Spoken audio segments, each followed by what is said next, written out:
ছোটবেলা থেকে অনেক শুনেছি স্বামী স্ত্রী একই রকমের কাজের সঙ্গে যুক্ত হলে নাকি অনেক সুবিধে হয়, কিংবা দুজনে যদি একজন যদি শিল্পী হয় তাহলে আরেকজনের মধ্যে শিল্পসত্তা থাকাটা খুব জরুরি।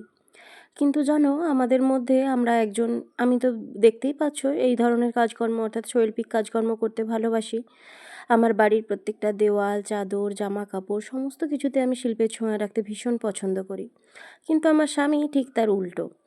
তাকে বাংলায় বলা হয় প্রকৌশলী, অর্থাৎ সে সার্ভে ইঞ্জিনিয়ার। সে জমি জায়গা, এই সমস্ত জমি জায়গা, বৈষয়িক সংক্রান্ত কাজকর্ম নিয়ে সারাদিন ব্যস্ত থাকে। কিন্তু এই নিয়ে আমাদের মধ্যে কখনো বিরাট কোনো সমস্যা হয়নি।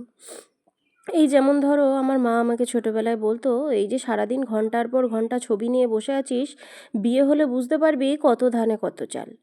কিন্তু আমি এখনও মাঝে মাঝে যেদিন কোনো কাজ থাকে, কোনো অর্ডার থাকে, কিংবা কোনো কিছু ছাড়াই সারাদিন ঘন্টার পর ঘন্টা ছবি নিয়ে বসে থেকেছি। এই নিয়ে সে কোনোদিন আমাকে অভিযোগ করেনি। বরং সে যখন দেখেছে আমি এরকম ধরনের কাজ করতে অভ্যস্ত হয়ে পড়েছি, তখন সে বাইরে থেকে খাবার এনে কিংবা অন্য কোনোভাবে এই জিনিসটাকে ম্যানেজ করে নিয়েছে। এখানে কথা বলতে বলতে দেখতে পাচ্ছ আমি ক্লে দিয়ে একটা ফুল বানাচ্ছি, শেষে পুরোটা দেখতে পারবে। এটা আমার খুব পছন্দের একটা কাজ। এটা একটা কাস্টমাইজড কাজ। এই ডিজাইনটা আমি এক জায়গায় দেখেছিলাম, সেখান থেকেই করেছি। এবার বলি, এবার কিন্তু সে যেমন কোনো সমস্যা করে না। সে যখন জমি জায়গা নিয়ে মাপতে যায়, আসতে দেরি হয়, কিংবা অনেক রাত পর্যন্ত কাজ করে, আমিও এই নিয়ে খুব একটা ঝামেলা করি না। ঝামেলা করি না বলা ভুল, ঝামেলা হলেও তারপরে অ্যাডজাস্ট হয়ে যায়। আসলে কি জানো তো, সম্পর্কের মধ্যে একজনের আরেকজনের প্রতি রেসপেক্ট থাকাটা খুব দরকার। আর একজনের আরেকজনের কাজকে সম্মান করাটা খুব প্রয়োজন। সে আমার কাজের ব্যাপারে কিছু বোঝে না বা বিশেষ সাহায্য করতে পারে না ঠিকই, কিন্তু কখনো অসম্মান করে না।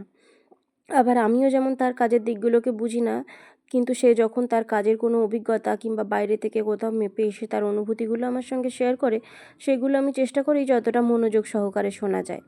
আবার আমার কোনো কাজ আমি যখন তাকে করবার পরে দেখাই, জানতে চাই কেমন হয়েছে, সে বুঝুক আর না বুঝুক সে কিন্তু একটা ফিডব্যাক দেয় যে তোমার ফিনিশিং ভালো হয়নি কিংবা ভালো হয়েছে, কিংবা এটা এরকম করলে ভালো হতে পারতো।